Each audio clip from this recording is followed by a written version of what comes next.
On revient débattre de l'actualité du moment, tout ce qui se joue autour des retraites. Alors Jean-Charles, je sais que tu as une réflexion mais profonde, aboutie sur la réforme des retraites, donc on ne va pas faire ça. D'accord. Hein, voilà. Allez voir notamment le compte de Jean-Charles sur Twitter, etc. Il écrit beaucoup de choses. Restons sur cette idée-là de régimes spéciaux.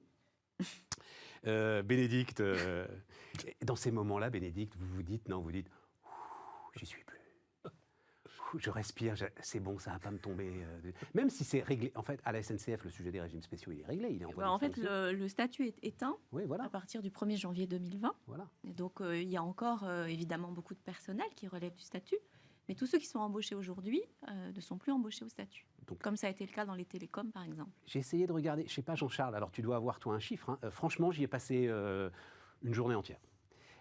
Entre Cour des comptes, Conseil d'orientation des retraites, etc. et tout, les chiffres valsent dans tous les sens sur ce que représentent vraiment les droits spécifiques liés aux régimes spéciaux dans l'ensemble et des dépenses et des déficits. Sur les dépenses, je parle sous ton contrôle, tu es à peu près sur 3-4 milliards. Quoi. En gros, vraiment les droits spécifiques, 3-4 milliards. Pour l'ensemble des régimes spéciaux, Oui, c'est ça. Sur 300 milliards de dépenses. Oui, tout à fait. Qu'est-ce que c'est que cette histoire ? Il y a une bonne partie dans le cas de la SNCF, pour l'historique, puisque comme c'était très bien dit, maintenant, c'est plus un sujet d'avenir, c'est un sujet de passé.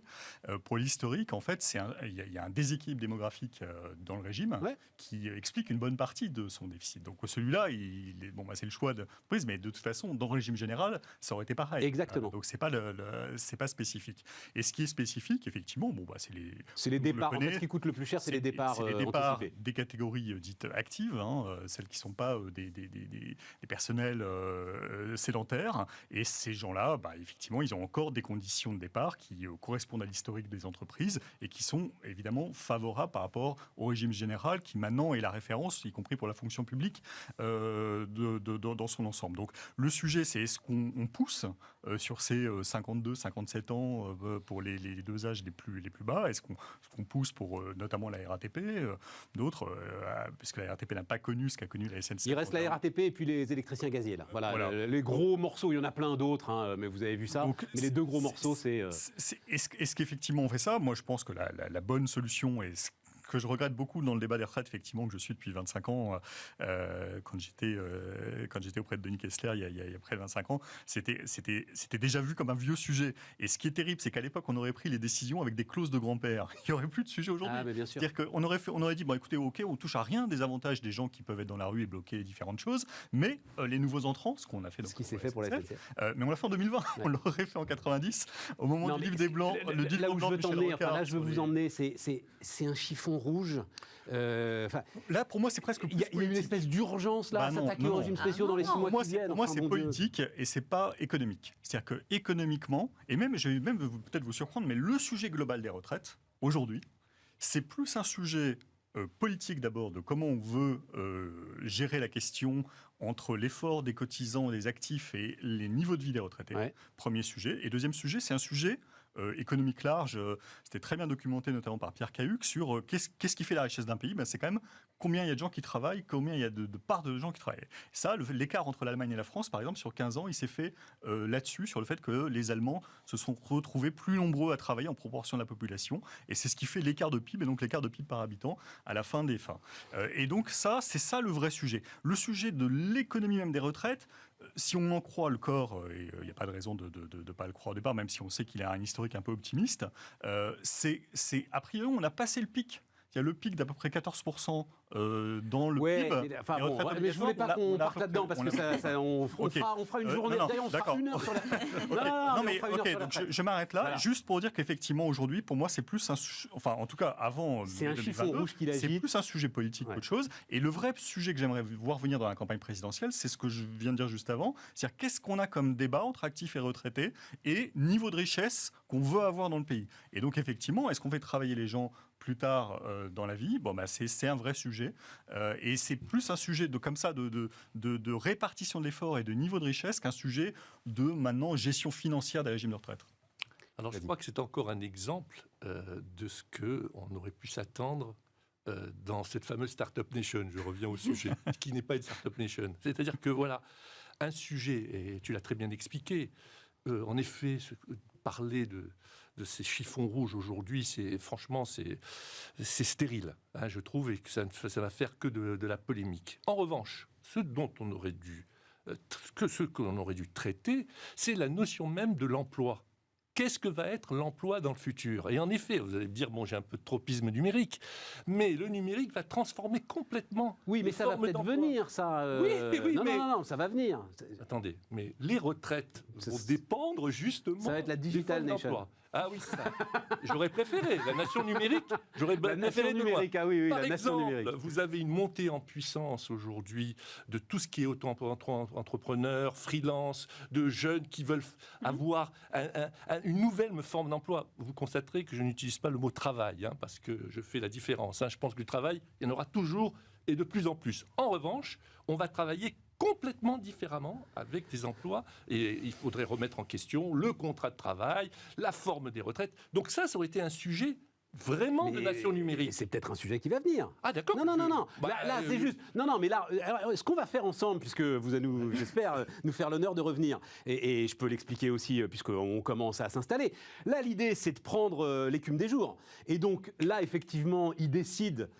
Même s'il est en train de revenir en arrière, je ne sais pas si j'ai noté la phrase de son porte-parole hier dans le... Oui, voilà, c'est ça. La préservation de l'unité du pays sera un déterminant central. C'est-à-dire qu'il a sorti le chiffon rouge pour dire, j'en sais rien, moi, à la droite, oh les gars, je suis là, vous avez des problèmes avec votre primaire interne, pensez à moi.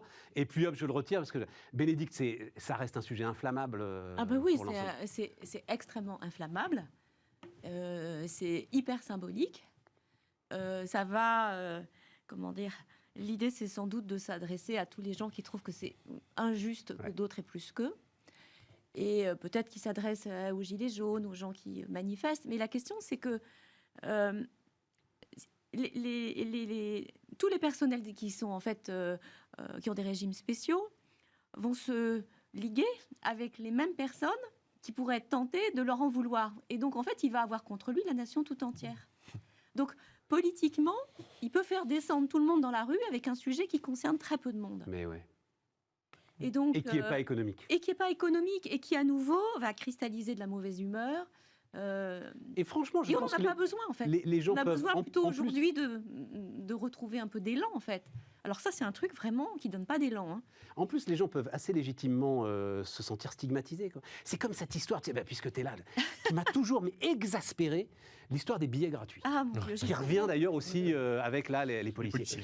Mais bon Dieu, le billet gratuit, il est gratuit. Le train, il roulera de toute façon. Enfin, voilà, la place, elle est libre. Parce que j'imagine que quand ça marche pas les jours de grand départ, etc. Et tout. Donc, la place est vide, les gars. Donc, c'est un bien, c'est le bien le plus périssable de l'économie, une place dans un train. Oui, donc, c'est plus périssable. Laissons-les tranquilles avec ça. Une place d'un train qui part est plus périssable que les fraises, ça c'est sûr. Voilà, il y a ça et une chambre d'hôtel. Voilà. Et alors après, je crois que ça doit représenter, si ma mémoire est bonne, 400 € par an. 400 € par an. Et par agent, tu veux dire? Par personne. Oui. Voilà. Donc c'est dans le contrat de travail, mais c'est epsilonnesque. Et ça ne coûte rien. Et ça ne coûte rien. Mais c'est, encore une fois, c'est du symbole. Et ça montre, en fait, les gens sont très attachés au train. Pour les gens, prendre un train, c'est faire des choses positives en famille. Et donc, c'est normal que y ait des gens un peu qui ressentent de l'injustice. Et donc, chaque fois qu'on remet ce petit truc-là, on va gratter les bobos de l'injustice en France. Et ça fait... Enfin, on n'a pas besoin de ça. Mais non, et puis alors, ils ressentent de l'injustice, mais comme tu le dis, c'est dans un contrat de travail. Donc ceux qui ressentent de l'injustice, ils ont peut-être aussi des bons d'essence, par exemple, ou un tel a une voiture de fonction, ou un tel a tel système qui lui facilite la vie sur, j'en sais rien, des gardes d'enfants. C'est des contrats d'entreprise, enfin, c'est... Voilà, je voulais juste dire ça. Ça peut être des contrats d'entreprise payés en partie par la solidarité nationale. Est-ce qu'on revient à l'exemple de je pars à 52 ans non, je parlais que des billets gratuits, oui, là, Jean-Charles. Je parle des avantages donnés. Ça peut être... Oui. Bien ressenti sûr. Comme ça. Et je sais, et je vois bien, c'est une vieille, ça s'est fait depuis très longtemps, il y a toujours cette tentation de jouer un peu sur justement ces inégalités apparentes ou réelles entre des statuts qui semblent protégés et d'autres situations. Mais je suis assez d'accord avec vous. Je crois qu'aujourd'hui, en fait, ça marche plus. C'est-à-dire qu'en fait, les gens vont pas se dire oh là là, salaud de cheminot qui part à 52 ans, alors que moi, je vais être à 62. Je pense qu'aujourd'hui, c'est tel que je le ressens. Depuis la crise des Gilets jaunes, il y a le sentiment qu'au contraire, les catégories, on va dire, modestes, classe moyenne également, de la population, en veulent plus aux gens très aisés. Et que la vraie fracture, elle se fait plus en fait sur l'idée qu'en fait tout ça, c'est OK, le gars il a son avantage parce qu'en effet c'était son contrat de travail et à la SNCF il est ça, mais bon, il n'y a pas que des avantages à être cheminot à la SNCF évidemment, et donc ça peut être vu comme une contrepartie. Et surtout, il appartient à la même classe que moi, qui suis, voilà, je sais pas, chauffeur poids lourd, ou je sais pas ce que je pourrais prendre comme autre exemple, de gens qui ont le sentiment finalement d'être plus dans le même bain, en tout cas les mêmes conditions de vie, peut-être dans les mêmes endroits, avec les mêmes problématiques de la voiture, l'essence, la taxe carbone, pour faire les déplacements longs entre la périurbanité et les centres-villes. Et ces gens-là, je pense que dans le quinquennat qui s'est ouvert, il y a eu cette fracture plutôt avec le sentiment de l'image du président des riches, par-dessus celle de la start-up nation. Oui, elles vont ensemble. Et du coup, si vous voulez, moi, mon impression, c'est qu'effectivement, ça marche plus trop, et que ça va plutôt effectivement coaliser les gens contre le 1%, et que le vrai sujet aujourd'hui politique, que va d'ailleurs prendre beaucoup de ses adversaires, c'est la question du 1%. Et il faut la penser, il faut l'adresser, et c'est normal que ce débat ait lieu. Après, il est souvent totalement, mal présenté et biaisé, mais j'ai l'impression que tout a été aiguisé dans ce sens-là. Et je trouve, moi, qu'il a été courageux, justement, de faire un certain nombre de choses qui sont très critiquées par ses opposants, mais il faut l'expliquer, le vivre, et pour l'instant, tout a un peu raté, parce que les premiers de cordée, le ruissellement, tout ça, évidemment, il y a une forme de caricature de son action et de son image au président Macron, et je trouve que voilà, faut essayer de replacer les choses dans un débat plus apaisé, plus rationnel, plus large, plus grand. Et c'est ça un enjeu, je pense, dans ce qui est urticant aujourd'hui, plutôt que de jouer régimes spéciaux versus reste de la population. Alors, transformation, là, sur les dernières minutes. Alors, je sais pas, parce que j'ai vu, en fait, en préparant et en sachant que vous alliez venir, tous les trois d'ailleurs, j'ai vu une masse, alors nous, dans le métier, on appelle ça des brèves, des petites infos.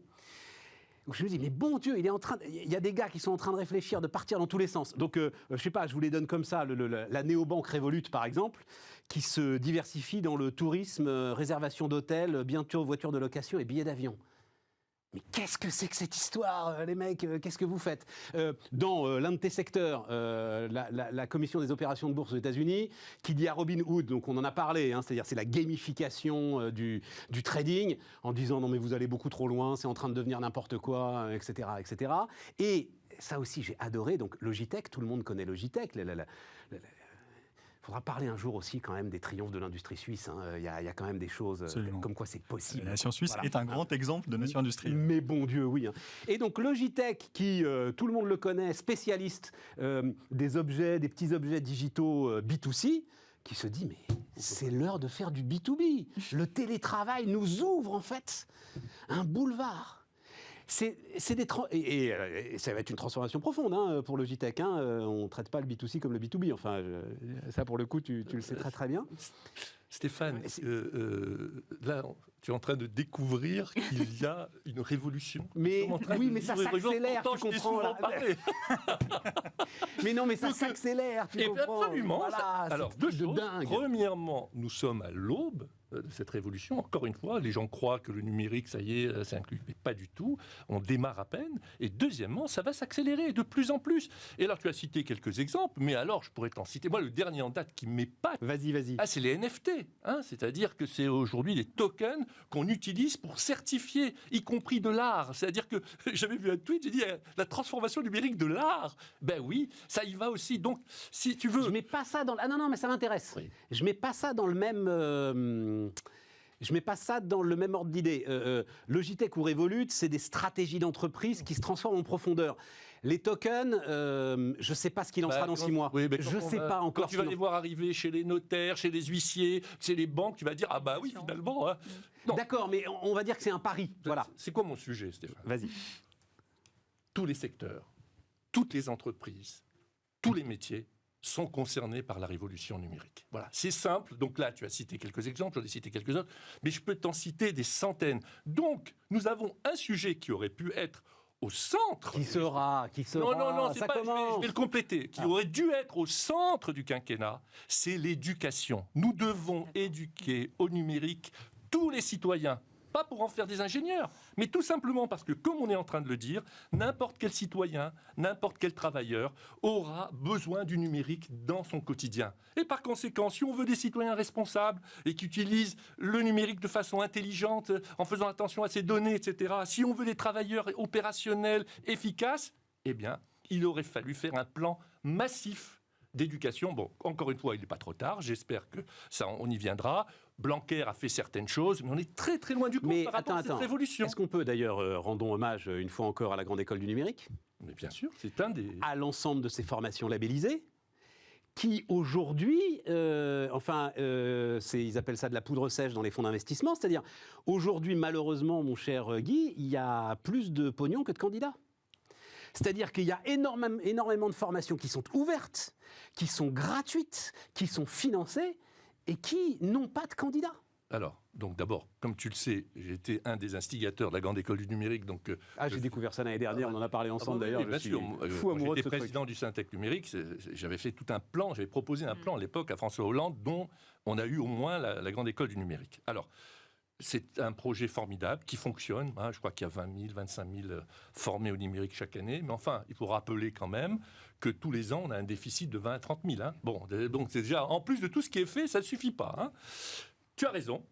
Il faudrait qu'on ait plus de candidats. Donc, le double responsabilité. Premièrement, la responsabilité des entreprises qui doivent transformer ces métiers de façon attractive. Parce que pour l'instant, ce n'est pas encore assez attractif. Salaire, conditions de travail, féminisation. Bon, il y a plein de choses à faire. Et donc, en particulier chez Open, par exemple, on fait plein d'actions là-dessus pour rendre ces métiers attractifs. Et deuxièmement, le travail d'éducation et de formation qui doit changer d'orientation. Pourquoi est-ce que les jeunes filles qui vont passer le bac, qui vont avoir un bac mention très bien avec 18 au bac, choisissent toutes d'aller faire médecine ? Je caricature.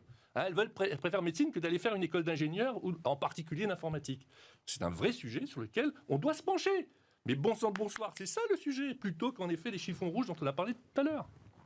Sachant que on a tendance Pourquoi d'ailleurs, Bénédicte ? Pourquoi est-ce qu'elles elles ne deviennent pas ingénieurs, les jeunes filles ? Parce que c'est un sujet, pour le coup, il est récurrent, celui-là. Oui, je pense qu'il y a un sujet aussi qu'on valorise beaucoup la partie technologique du numérique.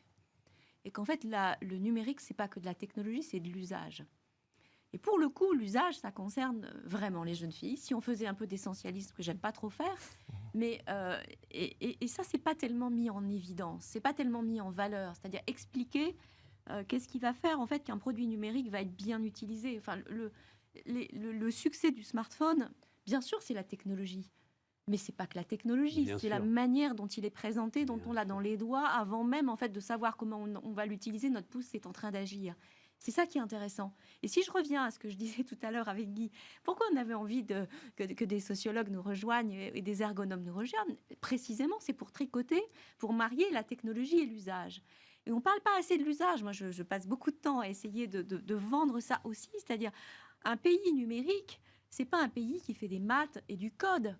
C'est un pays qui a compris que dans les usages au quotidien, on est en train de changer. Et j'avais la gentillesse de parler de mon bouquin tout à l'heure. Moi, ce qui m'a marqué quand j'étais amenée à travailler dans ma start-up, c'est qu'en fait, je ne m'étais pas rendu compte à quel point les usages avaient changé. C'est-à-dire que la vie au travail était devenue différente. Tellement différente que j'étais paumée. Mais c'est ça l'usage. C'est en fait comprendre qu'est-ce qui se passe dans le quotidien des gens, dans leur consommation élémentaire, et dans ce qui fait que dans leur foyer, dans leur école, ils ont un rapport aux choses qui changent. Et ce qui est... D'ailleurs, c'est le discours aujourd'hui de tous les éditeurs, notamment la fonction finance par exemple, qui est en train de se transformer mais radicalement, avec énormément d'éditeurs de logiciels aujourd'hui qui sont en train d'automatiser un certain nombre de tâches. Et tous tiennent ce discours-là, c'est-à-dire tous tiennent le discours. Laisse de côté la technique, c'est mon boulot, il faut que ce soit sans couture. Regarde comment ton métier va se transformer et regarde ce que tu as à y gagner. Voilà. C'est pour ça que je suis moins sévère sur les faits que les enfants n'apprendraient rien, parce que pour le coup, ils sont à l'aise avec si on gamifie les choses, ils savent gamifier pour le coup. Il y a une compréhension de l'usage du numérique chez les enfants qu'on n'a pas, nous, en tant qu'adultes. Ça ne suffit pas, c'est-à-dire c'est le mariage de l'usage et de la technologie. Et c'est ça qu'il faut enseigner. C'est vraiment important parce que c'est un enjeu de civilisation. Et, à toute chose, malheur est bon, comme dit l'adage. Et finalement, cette crise sanitaire, avec un certain nombre de sujets, et à commencer par tous anti-Covid. Moi, je suis stupéfait par le nombre de gens, y compris dans mon entourage proche, qui n'étaient pas du tout à l'aise avec le numérique et qui maintenant ont su scanner, ont tous anti-Covid, le montrent et tout ça. Donc bravo le pass sanitaire, c'est génial. En termes d'aisance, avec le smartphone pour justement, comme vous le disiez, les générations qui ne sont pas natives sur ça, c'est formidable. Et deuxième exemple dans... C'est la première fois en fait qu'ils ont été face à un QR code. Exactement. Et tu apprends ce que c'est qu'un QR code. Et deuxième cas où aussi ça marche très bien, merci les impôts français et impôts.gouv, parce que avec la fin des déclarations papier, tout le monde, y compris les gens relativement âgés, se mettent à savoir gérer un écran, saisir, faire des trucs. Et c'est assez bien fait, objectivement. S'il y a une administration en France qui a toujours bien fonctionné, c'est l'administration fiscale. Et ça fonctionne. Et prélèvement à la source, je change mon taux, je fais le truc. Tout ça, finalement, j'ai l'impression que les progrès arrivent, que les choses se font, et qu'effectivement, cette crise, à plein d'égards, elle va changer les choses, et elle a commencé à changer les choses dans la façon dont les gens savent se comporter, parce qu'ils n'ont pas pu aller à des guichets physiques, ils ont été privés de plein de trucs, et donc ils ont changé leur comportement, ils se sont adaptés, ils se sont rendus compte que les outils étaient là, et moi je suis assez confiant là-dessus. Je pense que ça, c'est en train de passer, et il faut évidemment, il y a quelques poches, des gens qui sont d'ailleurs du coup très handicapés dans la vie contemporaine, qui ont cette vraie problème d'inadaptation au numérique, mais c'est vraiment très très réduit et brutalement et formidablement grâce à ce qui s'est pu se passer. Pardon. Non, et voilà, et je pense que derrière le défi de l'éducation, il est quand même là, parce qu'en effet, je pense qu'il faut compléter ce qui est naturel, natif, quand on est habitué aux écrans depuis tout petit, par du hard skill quand même, un peu. Il faut qu'il y ait du hard skill, même si ça ne devient pas le métier, il faut qu'il y ait une aisance sur certaines choses de hard skill. Et puis, ça va pénétrer, je suis convaincu, et effectivement, c'est partout. Parler du cadre Revolut, après, ça, pour moi, c'est des choses, c'est un vrai sujet dans ce secteur-là, après, de modèles économiques. Il y a des modèles économiques qui se sont lancés à toute vitesse dans tous les domaines et qui, aujourd'hui, sont face à des murs. Des vrais murs de rentabilité. Mais c'est ça. Et là, c'est le cas. Et donc, du coup, il faut réinventer ou trouver autre chose. Ou sinon, ça va être... Je me réinvente vers TripAdvisor, si tu veux. Non, mais je serais actionnaire de Revolut, je ne serais pas super... Tu me permets juste de donner les chiffres, parce que les chiffres Revolut sont quand même impressionnants. On les connaît, puis on ne les connaît pas. Donc, c'est 33 milliards de dollars de valo. La Société Générale, c'est 22 milliards de dollars. 235 millions d'euros de pertes pour 260 millions d'euros de chiffre d'affaires après 6 ans d'existence. Oui, mais des exemples. Et les mecs te disent qu'ils vont faire de la location de voitures et des billets d'avion. Mais des exemples comme ça, tu en as plein. Tu as Payvision, qui était un truc de paiement qui appartenait à ING, qui ING avait acheté 360 millions et qui passe en provision pour 0. Donc, il y en aura plein des histoires comme ça, mais c'est pas grave parce que ça va être digéré dans le système. Il y aura des gagnants. Et il y aura des gagnants. Milliards, millions. Tu parlais de la Société Générale. Non, mais je suis 22, sûr, il y a des survaleurs. De toute façon, il y a des survaleurs partout dans l'économie. Guy a parlé des NFT. Pour moi, la NFT, c'est typiquement le truc de la bulle parce qu'il y a trop de cash dans cette économie aujourd'hui. Il y a trop de cash dans cette économie parce que les banques centrales ont mis trop de cash sur la table. Donc, il faut aller chercher du rendement partout. Donc, toutes les poches. L'utilisation des NFT. Une photo de Messi en NFT valorisée et vendue à 100 fois, ok, pourquoi pas. Mais tout ça, il y a des survaleurs partout. Je le pense dans les cryptos, j'en pense dans plein d'autres domaines et dans plein de startups. Il y a plein de startups. Je prends un exemple d'une très belle boîte, celle qui vient d'être cotée, dont tout le monde a parlé, Believe, qui est effectivement une très belle boîte. Mais aujourd'hui, ça vaut 10 fois les fonds propres. C'est beaucoup 10 fois les fonds propres. Ça veut dire qu'il y a du chemin avant de réaliser le. Mais alors là, pour le coup, pardon, si tu me permets, juste parce que Believe, c'est une super belle boîte. Et ils sont assis sur tout ce qu'on décrit.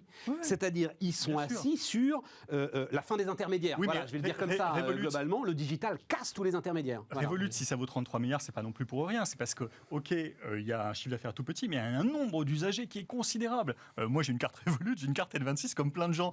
Parce que je suis très gamin sur ces trucs-là. truc-là. J'en ai pris plein. Et plein de gens qui ont Oui, des mais t'as trucs pas ton compte bancaire, t'as une carte, et mais je t'as pas ton l'utilise compte bancaire. Exactement. Eh ben voilà. Et donc, il y aura des perdants, c'est sûr. Il y a des survaleurs, c'est sûr. Mais c'est pas grave, parce que tout ça va redispatcher quand même le paysage. Tu parlais de Société Générale. Société Générale, il n'y a pas longtemps, Boursorama, bientôt. Oui. Ça va être plus de comptes que la Société Générale avec ses agences. Oui. Ça va être plus de comptes dans le groupe de comptes bancaires. Tu as dit quelque chose que je considère comme fondamental, c'est que la transformation numérique, ce n'est pas une question de numérique. La transformation numérique, c'est une transformation de business model basée sur le numérique. Donc, qu'est-ce qu'on peut retenir de tous ces exemples ? Eh bien, qu'ils sont en train d'inventer une nouvelle forme de commerce, de business. Et j'aime à dire quand même que rien n'est immuable. Regardez, il y a quelques années, quand on a vu arriver Uber, on a dit G7 est mort. Eh bien, qu'est-ce qui s'est passé ? La concurrence avec Uber a permis à G7 de se réinventer, d'avoir une appli comme Uber, d'avoir des bouteilles d'eau. Une très bonne appli. Et très bonne appli. Et du coup, Guy, notre monde de connivence et de rente a fait en sorte que une législation... Non, t'es défenseur des taxis, toi, là. Une législation léonienne tue les VTC. Non, mais arrête, Guy. L'examen de passage pour être VTC, c'est une pantalonnade. Voilà, qu'on a créé pour casser le marché. J'avais abandonné N'empêche qu'il serait G7. mort. J'avais abandonné G7 parce que c'était cher, c'était sale, ça arrivait avec au compteur déjà 20 ou 30 euros et parce qu'il fallait téléphoner. Yes. Donc j'ai pris, pas Uber, j'avais pris un autre taxi. VTC. Un autre VTC. Et petit à petit, il y a eu la concurrence. Oui. J'ai vu les VTC, ils mettaient plus de costumes, ils nettoyaient plus leur voiture, ils n'arrivaient pas à l'heure. Et du coup, je voyais une appli magnifique sur G7. Mais qu'est-ce que je veux donner par là ? Moi, j'ai pas d'action sur G7. Je veux dire par là que grâce à ces nouveaux modèles, on a une transformation des modèles historiques qui vient au bénéfice du consommateur et de notre société. Et ça, c'est quelque chose d'une richesse fantastique. Voilà. Et c'est valable pour Evolut, avec la Société Générale et d'autres. Et toutes les législations ne vont pas disparaître. Et donc, effectivement, moi, je suis très transparent, je suis conflicté sur le sujet, j'ai travaillé pour le G7, mais toutes les législations ne vont pas disparaître à cause du numérique. Il y aura des législations dans plein de domaines. Et la législation taxi-VTC, je peux te dire, pour avoir travaillé des années sur le sujet, elle est plus dure pour les VTC à Londres, à New York, aujourd'hui qu'à Paris. Ouais. Et donc, elle existe partout. Pourquoi ? Parce que c'est un sujet très complexe. Partout, tu as le même système de rente qu'il a fallu protéger. Non, Stéphane, c'est beaucoup plus compliqué que ça, sincèrement. Après, on peut parler on peut parler du système des plaques, on peut pas ça n'existe pas partout. Mais en revanche, ce qui existe partout, c'est que tu as une rareté incroyable de la voie publique. Et qu'ayant une rareté incroyable de la voie publique dans les grandes agglomérations, parce que c'est un sujet de grande agglomération, les taxis et les VTC, pas de campagne, tu as une obligation de réfléchir à comment tu régules ça. Oui. Et aucun pays n'a trouvé la solution pour faire un système totalement libéral, et certains ont fait beaucoup moins libéral que nous. Bénédicte, le mot de la fin là-dessus, parce que tu as baigné là-dedans pendant des années. La régulation de la voie publique, c'est intéressant. Oui, c'est-à-dire qu'en fait... ça revient à la question des infrastructures et c'est un des enjeux en fait, puisqu'on revient sur la question du plan de relance. Une minute. Moi, j'appelle de mes voeux en fait des investissements lourds justement sur les infrastructures en général et notamment sur toutes les infrastructures qui vont permettre en fait un développement des sujets écologiques. On n'en a pas beaucoup parlé. Mais le tricot du numérique... Mais t'inquiète, on va se retrouver. Oui, oh là là, on va en parler. Et en fait, vas-y. Les business models aujourd'hui, ils vont être inspirés par les deux, le numérique et l'écologie. Et je trouve que ça, c'est, pour pas caricaturer c'est notre projet. Si on doit rêver d'un projet, c'est ça le projet. Et ça, c'est un projet qui peut fédérer. Bon. Et un patron, il a toujours envie de mettre en place des projets qui fédèrent tout le monde, quels que soient les collaborateurs. Et je trouve qu'un projet de cette nature pour un plan de relance, ça aurait de la gueule. Voilà. Bénédicte, président. Les amis, on se retrouve bientôt. C'est toujours juste, mais parce que Jean-Charles, à l'époque où on en parlait, contestait la montée en puissance du travail indépendant. Ah, toujours. Tu disais qu'ils ne se voyaient pas dans les chiffres. Ouais, Voilà, ils se voient toujours pas dans les ils se chiffres. voient toujours pas dans les chiffres. D'ailleurs, là, l'emploi salarié rebondit massivement. Ouais. On est C'est au-dessus du niveau de fin 2019, C'est vrai. l'emploi salarié à fin juin 2021. Et effectivement, l'emploi indépendant existe. Bon. Il y a des nouveaux emplois indépendants, mais il faut voir qu'il y a tous ceux qui diminuent. Il y en a qui disparaissent. Il y a Notamment moins de l'emploi petits agricole. commerces, il y a moins d'emplois agricoles. Non, mais on est au bout. Contraint par la On en reparlera. réglementation. On en Pas que. reparlera. C'est pas Ah bah l'aspiration. tiens, ben voilà. Pas que, la parce réglementation. Parce que tu Ah verras, on pourra regarder ça aux États-Unis de Les manière gars. très précise. Aux États-Unis aussi, on a le sujet où l'emploi salarié ne recule pas, en fait. Les filles, merci pour tout. Spécial diplo demain. Voilà, on va parler des nouveaux équilibres internationaux et notamment nouvelle doctrine politique étrangère américaine après le retrait de l'Afghanistan. C'est absolument passionnant. Ça nous fait retomber sur Taïwan, sur la tech, sur les semi-conducteurs. Tout se tient, les amis. Allez, à demain, c'est Bismart.